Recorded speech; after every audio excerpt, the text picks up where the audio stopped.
ధోని చాలా చిన్నది. అప్పుడు ఆ ధోనిలో ప్రభువుని తీసుకుని వెళుతూ ఉన్నారు. ఆ వెళుతున్నటువంటి సమయంలో ఆయన వెంబడి మరికొన్ని చిన్న ధోనిలు కూడా వచ్చినట్టుగా లేఖనం ఉంది. అయితే అప్పుడు పెద్ద తుఫాను రేగి ఆయన ఉన్న ధోని మీద అలలు కొట్టినందున ధోని నిండిపోయాను. జాగ్రత్త గమనించాలండి. ధోని చిన్నది, ఆ తుఫాను పెద్దది. చిన్న ధోని, పెద్ద తుఫాను. అయితే ఆ ధోనిలో ఉన్న దేవుడు ఎటువంటి వాడంటే గొప్ప దేవుడు. దీనికి మన ప్రియులు చక్కని టైటిల్ ఇచ్చారు. ఎందుకు మీరు ఇంకా భయపడుతూ ఉన్నారని. ఎందుకంటే నేను 40వ వచనం, 41వ వచనం కాన్సన్ట్రేట్ చేయాలనుకున్నాను. ఆ ఇది మరొక రీతిగా మరొక సబ్ హెడ్డింగ్ మనం చూస్తే చిన్న ధోని, పెద్ద తుఫాను. చిన్న ధోని, పెద్ద తుఫాను, గొప్ప దేవుడు. చిన్న ధోని గొప్ప లేదా పెద్ద తుఫాను, గొప్ప దేవుడు. ప్రియులారా గమనించండి. చిన్న ధోనిలో వారు ప్రయాణం చేస్తున్నారు. గొప్ప తుఫాను చేత, పెద్ద తుఫాను చేత వారు తాకబడ్డారు. ఆ తాకబడిన సమయంలో భయం చేత బోధకుని లేపి, ఆయా నీకు చింత లేదా, మేము నశించిపోతూ ఉన్నామని ప్రభుని అడిగినప్పుడు ప్రభు దాన్ని నిమ్మళపరిచారు, గద్దించారు గాలిని, సముద్రాన్ని నిమ్మళపరిచారు. ఆయన ఎవరు అని వారు భయపడుతున్నారు. ప్రియులరా, ఇది అక్షరార్థంగా చారిత్రక సత్యం. యావత్తు సృష్టి నా ప్రభు యొక్క మాటకు లోబడిన విధానాన్ని మనం ఇక్కడ గమనించగలం. ఆయన నీటి మీద లేదా నీటితో చేసిన ఆశ్చర్య కార్యాలు ఆదికాండ గ్రంథం నుంచి మనం చూడగలం. నవ నిబంధనలు కూడా అనేక అద్భుతాలను మనం చూడగలం. అయితే ప్రియులరా, ఇక్కడ నీటిని లేదా గాలిని గద్దించాడు, నీటిని నిమ్మళమవ్వమన్నాడు. ఇది అక్షర సత్యం, చారిత్రక సత్యం. అయితే ఈ సత్యంలో నుంచి సాయంకాల సమయంలో ప్రియ ప్రభు మనతో ఏమి మాట్లాడినాడో ఆత్మీయంగా మనం అర్థం చేసుకుందాం. ప్రియులరా, ఈ దోనే, చిన్న దోనే అనేది మన జీవితానికి సంబంధించినది. ఈ విశ్వాస ప్రయాణం వారు ఈ దరి నుంచి ఆ దరికి క్రైస్తవుడిగా క్రీస్తు ప్రభుల వారిని సొంత రక్షకునిగా ఎందరు అంగీకరించారో వారు ఈ లోకం అనేటటువంటి దరి నుంచి బయలుదేరి పరమ కానాను అనేటటువంటి పరలోక ప్రయాణంలో మనం ఉన్నాం. మనము ఆ దరికి చేరవలసిన వారం, ఇక్కడ ఉండవలసిన వారం కాదు. ఎందుకంటే మన నివాసము, మన స్థిర నివాసము, మన పర్మనెంట్ ఎబోర్డు అక్కడుంది కాబట్టి ఆ అడ్రస్ కి మనం వెళ్ళరై ఉంటూ ఉన్నాం. ఈ విశ్వాస ప్రయాణం ఇది ఆత్మీయంగా మనం అర్థం చేసుకోవాలి. ఈ నావ అనేది మన జీవితం. భక్తులు అంటూ ఉంటారు కదా, ఈ జీవితము చిన్నది, ఈ జీవితము అల్పమైనది, ఈ జీవము ఇంతలో కనబడి అంతలో మాయమైపోయేటటువంటి ఆవిరి వంటిది. మరొక భక్తుడు అంటాడు రెల్లు వంటిది అంటాడు. మరొక భక్తుడు గుడిసె వంటిది అంటాడు. అనేక రకాలుగా ఈ జీవితాన్ని చాలా చిన్నదిగా నా ప్రభులు వారు పరిశుద్ధ లేఖనంలో అనేక మంది భక్తుల ద్వారా మనకి సూచించారు. ఈ చిన్న జీవితంలో అనేక పెద్ద తుఫాన్లు వస్తూ ఉంటాయి. విశ్వాస జీవితంలో అనేక తుఫాన్లు వస్తూ ఉంటాయి.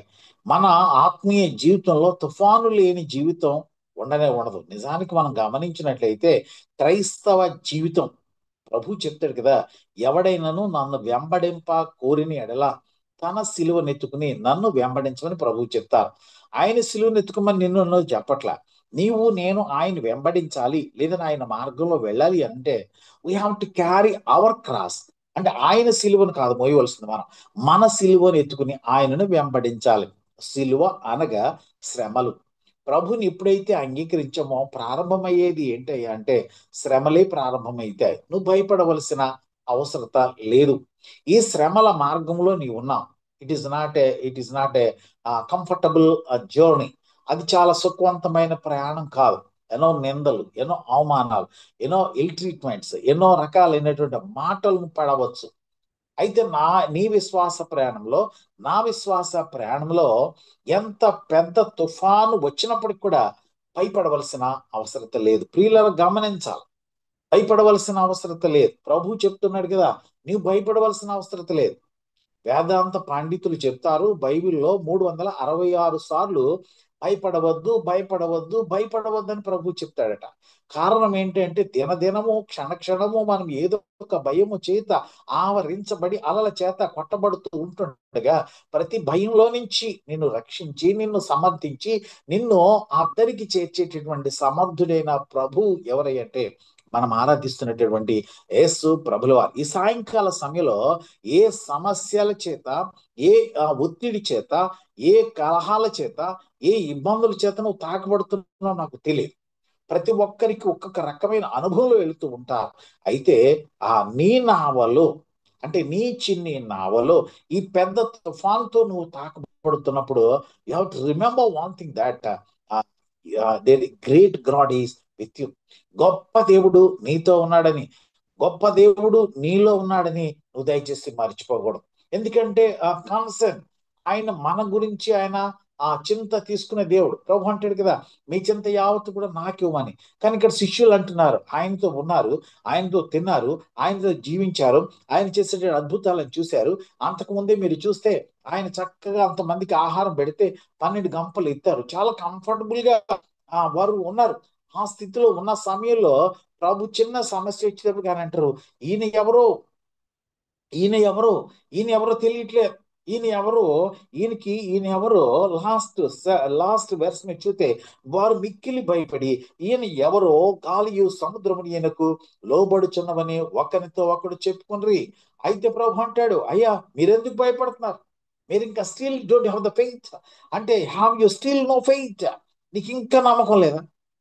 ఎన్ని సంవత్సరాలు అయిందో, ఇప్పుడు ఈ సాయంకాల సమయంలో ఇదే ప్రశ్న మనం వేసుకుందాం. ఎన్ని సంవత్సరాలు అయిందో రక్షించమని నాకు తెలియదు, ఎన్ని రోజులైందో నా ప్రభువు నువ్వు అంగీకరించి నాకు తెలియదు. కానీ ఇంకా నీవు నమ్మిక కలిగి ఉన్నావా? అసలు ఈ ప్రభు ఎవరు నీకు తెలుసా? ఎవరైనా నేను ప్రశ్నిస్తే హూ ఈజ్ జీసస్ అని అడిగితే చెప్పడానికి సరైన అర్థం ఉందా నీకు? కనీసం నీ ప్రభు గురించి నీకు పూర్తిగా అవగాహన ఉందా? చాలా మంది అవగాహన లేకుండానే ఆరాధన చేస్తారు, అవగాహన లేకుండానే ప్రకటిస్తూ ఉంటారు, అవగాహన లేకుండానే ప్రార్థన చేస్తూ ఉంటారు. నా ప్రభు ప్రతి సమస్యను తీర్చడానికి సమర్థుడైన దేవుడు. కారణం ఏంటంటే ఆయనే సృష్టికర్త కాబట్టి యావత్తు సృష్టి ఆయన మాట లేనిదే. ఇందాక చెల్లి బ్యూలా చక్కని పాట పాడింది, ఏమైనా చేయగలవు, కథ మొత్తం మార్చగలవు, నీ ఆజ్ఞ లేనిదే ఏది కూడా జరగదు స్వామి.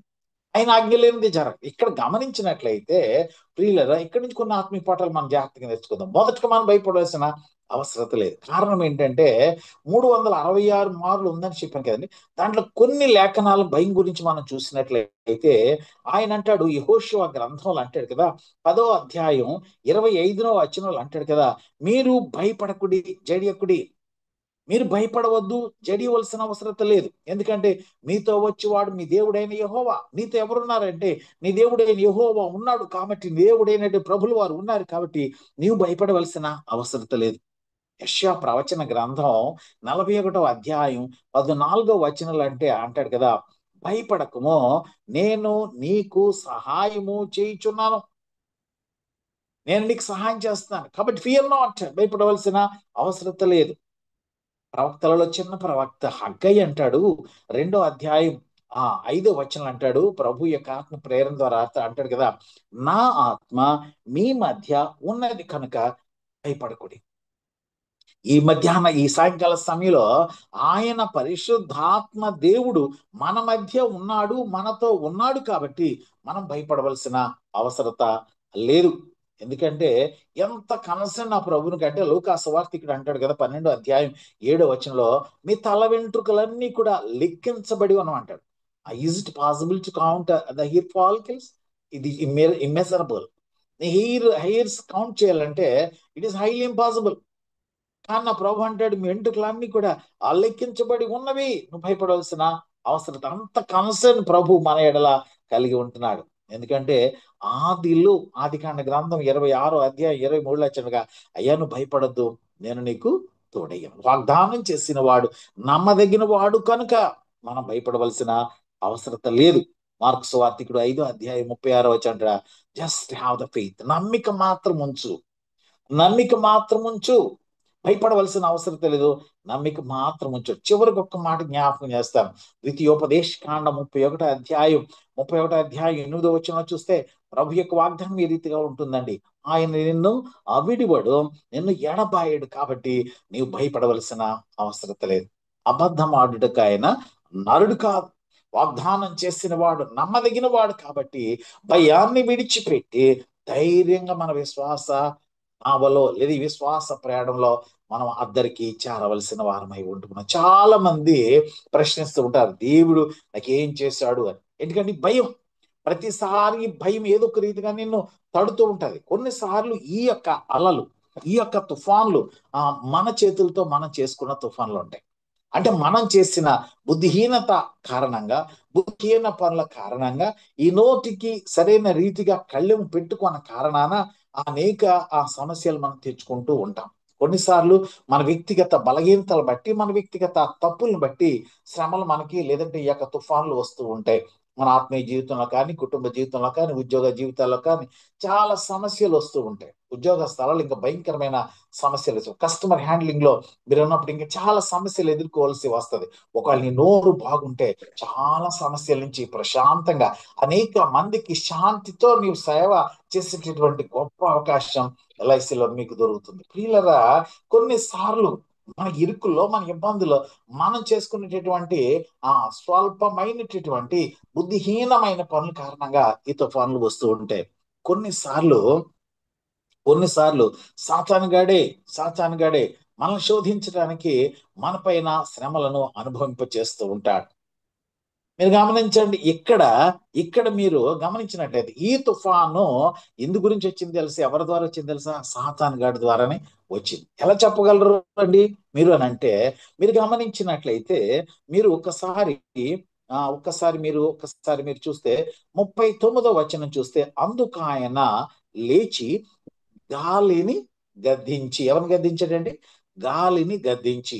ఒకవేళ ఈ యొక్క తుఫానుకి, ఈ గాలి ఉవ్వెత్తున లేవటానికి దేవుడే కారణమైతే ఆయన దేవుని గద్దించడండి. తండ్రి అయిన దేవుని కుమారుడు ఎప్పుడు కూడా గద్దించడండి, గుర్తుపెట్టుకోవాలండి. ఎందుకంటే ఈ కార్యం దేవుని వల్ల జరిగింది కాదు. కాబట్టి గాలి సాతానుగాడికి సూచన. ఆ గాలిని చూచి వీళ్ళు ఆ తుఫానును చూసి భయపడ్డారు కాబట్టి ఆ గాలిని గద్దించాడు.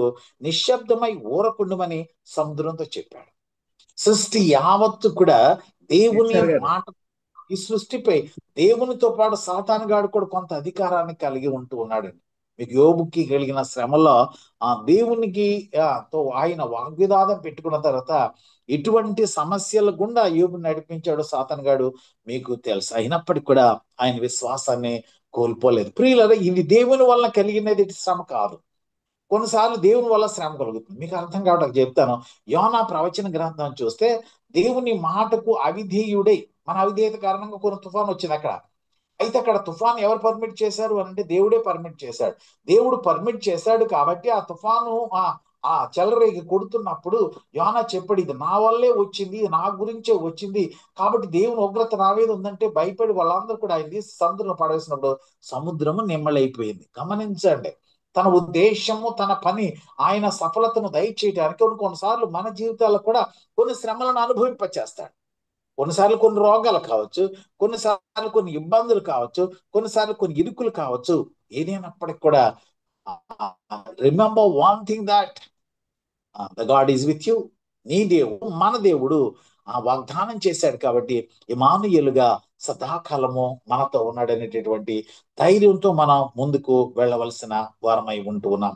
ప్రియులని గమనించాలి, ఇక్కడ అంటాడు కదా, గద్దించాడు, అది నిమ్మలమైపోయింది. అయితే ప్రభు అంటాడు, మీరు ఎందుకు భయపడుతున్నారు? నేను 366 మార్లు చెప్పాను కదా, ఇన్ని రోజులు మీతో ఉన్నాను కదా, మీరు ఎందుకు భయపడుతున్నారు? విశ్వాస జీవితంలో కూడా మనం ఎన్నో భయాలు, ప్రభు ఉంటాడు. చాలా సార్లు మనకు భయం ఎందుకు వస్తుందో తెలుసా? ప్రభువు లేకపోతే భయం అండి.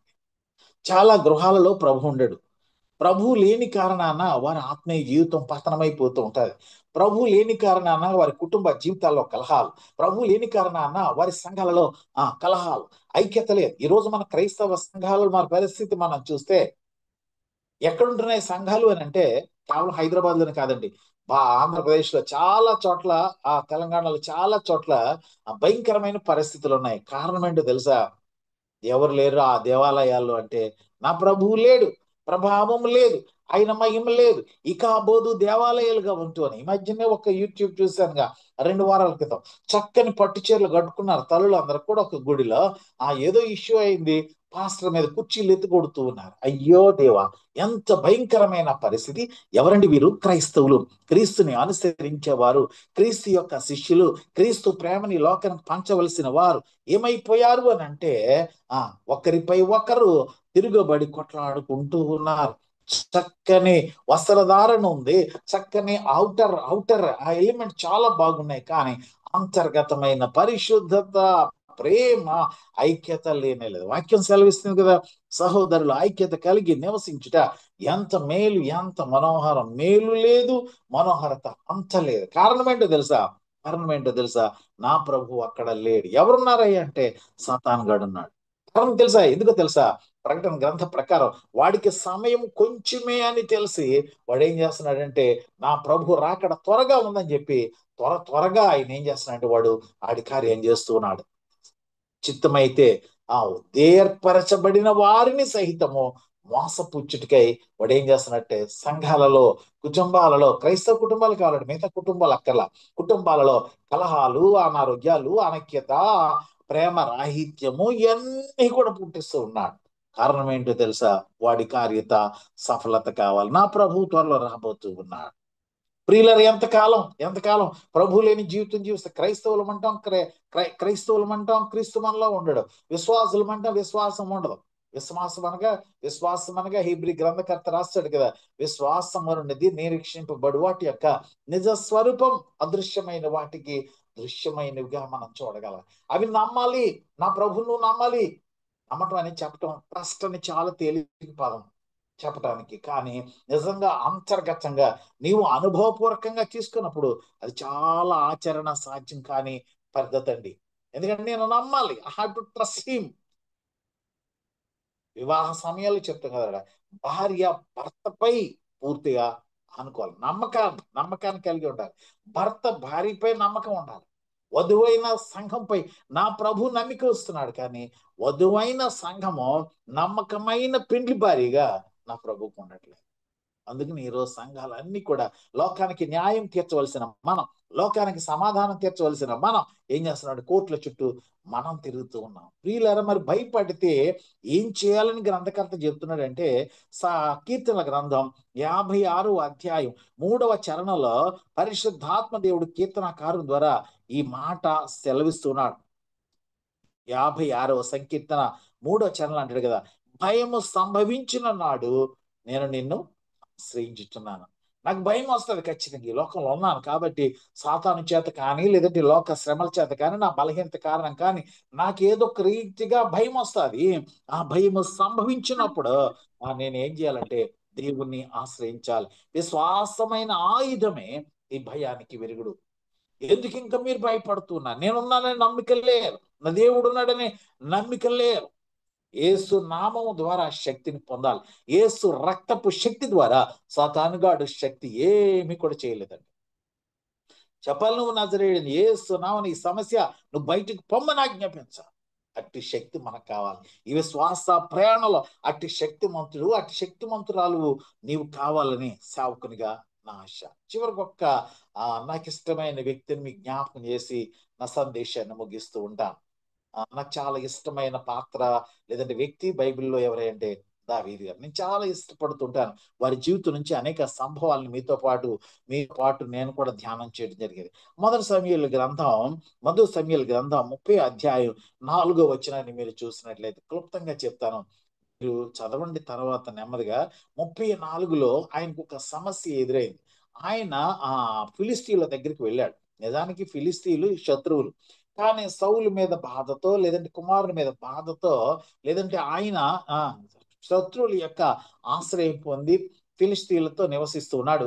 ఒకనొక దినాన ఫిలిస్తీన్లు ఇశ్రాయేలు మీద యుద్ధానికి వెళుతూ ఉంటే వారితో కలిసి దావీదు అతనితో కూడా 600 మంది సైన్యం కూడా బయలుదేరి వెళుతూ ఉంటారు. తన వాళ్ళ మీద ఎక్కడైతే శత్రువుతో ఈయన కలవకూడదు అక్కడ కలిసి తన వారి మీద యుద్ధానికి వెళుతూ ఉన్నాడు. కొంత దూరం ప్రయాణం చేసిన తరువాత ఆ యొక్క ఫిలిస్తీయుల యొక్క సర్దార్లు అంటారు, అయ్యా, సౌలు 1000 కొలదిగాను, దావీదు 10,000 కొలదిగాను అని పొగడబడిన వ్యక్తి ఈ వ్యక్తే కదా. ఇప్పుడు మనతో పాటు వస్తే యుద్ధ రంగంలో వాళ్ళ వైపు తిరిగి మనందరినీ కూడా సంహరిస్తారేమో, కాబట్టి దావీదు నేను వెనక పంపించమని చెప్తారు. ఆ రాజు వచ్చి దావీదుతో చెప్పాడు, దావీదుని వెనక్కి వెళ్ళిపో అని. అక్కడ మహారాజు, గొప్ప రాజు, దేవుని చేత అభిషేకించబడిన వాడు, దేవుని చేత ఎన్నుకోబడిన వాడు భయము చేత అంటాడు, అయ్యా నేను దాసుని. చూడండి ఎంతగా దిగజారిపోయాడంటే, దేవుడు ఎప్పుడైతే నీ హృదయంలో లేడో, దేవుడు ఎప్పుడైతే నీ ఇంట్లో లేడో, నువ్వు ఎంతగా దిగజారిపోతావు అంటే, నేను నీ దాసుని అంటాడు. శత్రువును ఓడించవలసిన ఈ రాజు ఈ బలహీనత కారణాన దేవుని యొక్క శక్తిని మరిచిపోయి, దేవుని యొక్క శక్తిని ఆశ్రయించకుండా, ఆ రాజు నేను నీ దాసునయ్యా అంటే చెప్తాడు, నువ్వేమైనా కానీ దయచేసి వెనక్కి వెళ్ళిపో. తిరిగి వచ్చారు, తిరిగి సిగ్లక్ వచ్చారు. సిగ్లక్ వచ్చిన తర్వాత ఎదురైన పరిస్థితి ఏంటి తెలుసా? దావీదుకి ఇష్టమైన భార్యలు, బిడ్డలు, తన పనివారు, తన సేవకులు అందరి యొక్క కుటుంబాలన్నీ కూడా శత్రువులైనటువంటి మరొక శత్రువైనటువంటి అమాలేకీలు తీసుకుని వెళ్ళిపోయారు. ఎవరి మీద పోరాటం ఎక్కడ ఉన్నాడు? తన ప్రజలైనటువంటి తన సహోదరులైన ఇశ్రాయేలు మీద యుద్ధానికి వెళ్ళటానికి ఫిలిష్తీయులతో కలిసి వెళ్తుంటే, ఇటు ప్రక్క నుంచి మరొక సైన్యాన్ని దేవుడు రేపాడు. వాళ్ళు వచ్చి ఏం చేశారు అని అంటే, ఈ యొక్క ఆ కుటుంబాలంతా కూడా తీసుకెళ్లిపోయి ఆ పట్టణం అంతా కూడా కాల్చి వేశారు. తిరిగి వచ్చేటప్పటికి నిర్వికారంగా ఉంది. ఆ పట్టణాన్ని చూసినప్పుడు, ఆ నిర్వికారంగా ఉన్నటువంటి ఆ భయానక దృశ్యాన్ని చూసినప్పుడు, ఆ ఏ సహోదరులైతే, ఏ సైన్యం అయితే తమ ప్రాణాలని ఆ పణంగా పెట్టి ఆ దావీదును రక్షించడానికి కూడా ఉన్నారు, వాళ్ళందరూ కూడా ఒకే నిర్ణయం తీసుకున్నారు. ఏంటంటే, ఆ రాళ్ళు రూవి దావీదుని చంపేద్దాం. There is no hope. నిరీక్షణ లేదు. ఆ సమయంలో దావీదును చంపుదామని అనుకున్నప్పుడు, దావీదు ఏడ్చుటకు శక్తి లేక అని ఉంటది అన్నమాట. దావీదు ఏడ్చుటకు ఆ శక్తి లేక, దావీదు ఏడ్చుటకు శక్తి లేక యెహోవాను ఆశ్రయించాడు. ఆయన అంటాడు కదా, భయము సంభవించినప్పుడు నిన్నే నేను ఆశ్రయిస్తానని ఈ దేవుడు ఏ కీర్తనకారుడు రాశాడో ఆ గొప్ప మాటల ప్రకారం అంటాడు, అయ్యా నాకు ఇప్పుడు భయం సంభవించింది, ప్రాణ భయం సంభవించింది. యావత్ ప్రజలు నా యొక్క ఆ సహోదరులందరూ కూడా నన్ను చంపడానికి ఆ రాళ్ళు రూపు చంపుదాం అనుకున్నారు. కాబట్టి ఏం చేయాలి ప్రభు అని దేవుని దగ్గర ఆలోచించింది. నా ప్రభు ఆయన కోపము నిమిషం మాత్రం ఉంటుంది, కానీ ఆయన కృప ఆయుష్కాలం ఉంటుంది. కాబట్టి ఆ కనికరం గల తండ్రి దావీదును ప్రేమించి చక్కని ఆలోచన చెప్పి గ్రేట్ రెస్టరేషన్ దయచేశాడు. తిరిగి యావత్ ఆస్తిని పోగొట్టుకున్నదంతని కూడా, పశువులనేమి, గోవులనేమి, సంపదనేమి, ఆ భార్యలనేమి, బిడ్డలనేమి, యావదాస్తిని కూడా తిరిగి తెచ్చుకున్నాడు. అంతేకాకుండా తన చుట్టూ ఉన్న పెద్దలందరికీ కూడా బహుమానాలు పంపినట్లుగా ఆఖరి అధ్యాయం, మొదటి సమూయేలు గ్రంథం ఆఖరి అధ్యాయం చూడగలరు. ప్రియులను మీరు గమనించాలి, ఆయన గొప్ప దేవుడు, అద్భుత కార్యాలు చేయడానికి సమర్థుడు. ఎక్కడైతే పడిపోయాడు దావీదు, అక్కడే లేవనెత్తాడు. పడిపోయిన చోట నిలబెట్టే దేవుడు. తమ్ముడు డేనియల్ ప్రణీత్ చక్కని పాట రాశారు దైవజనుడు. ఏమైనా చేయగలవు, కథ మొత్తం మార్చగల చెల్లి బ్యూల చక్కగా పాడింది. స్థిరపరిచే దేవుడు, బలపరిచే దేవుడు, భయాన్ని పోగొట్టే దేవుడు, నీవెక్కడైతే ఓడిపోయి అక్కడ నిలబెట్టేటటువంటి దేవుడు. అట్టి దేవుడు నువ్వు కలిగి ఉంటే ఎంత మేలో, ఎంత మేలో. ఇప్పుడు వీళ్ళు భయపడుతున్నారు శిష్యులు. చివరిగా ఈయన ఎవరో, ఈయన ఎవరో, ఈయనకి ఈయనకి ఈయనకి ఏం చేస్తున్నారండి, ఈయనకి గాలి సముద్రం లోబడుతుంది, ఈయన ఎవరో అంటూ ఉన్నారు. అయితే ఆ ప్రభు అంటాడు, మీరు భయపడవలసిన అవసరం లేదు. మరలా భయపడటానికి మీరు దత్తపుత్రాత్మను పొందే మీరు భయపడవలసిన అవసరం లేదని రోమా పత్రిక 8వ అధ్యాయం 15 వచ్చి మరలా భయపడవలసిన అవసరత లేనే లేదు. నువ్వు సోలిపోవలసిన అవసరత లేనే లేదు. ఎందుకంటే వాక్యం సెలవిస్తుంది కదా, just shall live by faith. నీ శ్వాస మూలంగా, నీతిమంతుడు విశ్వాసం మూలంగా జీవిస్తాడని లేఖనం సెలవిస్తుంది. కాబట్టి అట్టి స్థిర విశ్వాసాన్ని కలిగి భయపడవలసిన అవసరం లేదు. ఇలా ఎంతగా భయపడ్డారంటే, ఇంకొక సంభవం మత్తయి సువార్త 14 అధ్యాయాలు చూస్తే, యేసు ప్రభుల వారు అలలపై నడిచి వస్తూ ఉంటే ఇక్కడ భయపడ్డారు ఆయనకి. అక్కడ ఆయన అంటారు కదా, అప్పటిదాకా చక్కగా తిన్నారు, కంఫర్ట్ జోన్ లో ఉన్నారు. ఆయన ప్రయాణమై వస్తూ వీళ్ళు ముందు వెళ్ళమన్నారు, వీళ్ళు ప్రయాణం వచ్చాను ఇదే రీతిగా అక్కడ కూడా సముద్రం మీద అలలు వచ్చిన అలల చేత కొట్టబడుతూ ఉన్నారు. కొట్టబడినప్పుడు ఆయన అలలపై నడిచి వస్తూ ఉంటే వీరు అంటారు కదా, ఈయన భూతం అన్నారండి. ప్రియులరుగా గమనించాలి. అంటే హృదయంలో ఉన్న దాన్ని బట్టి నోరు మాట్లాడుతూ ఉంటుంది. మన సాతాన సంబంధమైన ఆలోచనలు జీవిస్తూ ఉంటే ఆయన కూడా మనకి ఎలాగ అర్థమవుతాడు అని అంటే, ఇలాగ ఎందుకంటే విశ్వాసులు అని పేరు పెట్టబడిన మన విశ్వాసులు అని పిలువబడతాం మనం. ఎన్నో మార్లు శ్రమలు వచ్చినప్పుడు, జ్యోతిష్కుల దగ్గరికి, కష్టాలు వచ్చినప్పుడు వేరు వేరు దగ్గరికి పోవట్లేదా? జాగ్రత్త గమనించుకుందాం. ఈ లోక స్నేహం దేవునితో వైరం అని మీకు తెలియదా? ఎందుకు భయపడుతున్నా? మీలో ఎవరు లేరు అంటే నా దేవుడు లేడేమో, అందుకే నీకు భయం. నీ భయపడవలసిన అవసరం లేదు. సేవకునిగా శ్రేష్టమైన వాగ్దానం జ్ఞాపకం, ఇమానుయేలుగా సదాకాలం మనతో ఉంటానని నా ప్రభు సెలవిచ్చాడు. అట్టి ప్రియ ప్రభు నీతోనూ నాతోనూ మనందరితోనూ ఉండి మన విశ్వాస ప్రయాణాన్ని సాఫీగా అద్దరికి చేర్చునుగాక. ప్రియ ప్రభు అట్టి కృప మనందరికీ దయచేయునుగాక. అట్టి స్థిరమైన విశ్వాసము కలిగి భయాన్ని విడనాడి ప్రభులు మనం సురక్షితంగా జీవించుదుగాక. దేవుడి కొద్ది మాటలు మన అందరి వెనుకల్లో దీవించి ఆశీర్వదించునుగాక. ఆమేన్.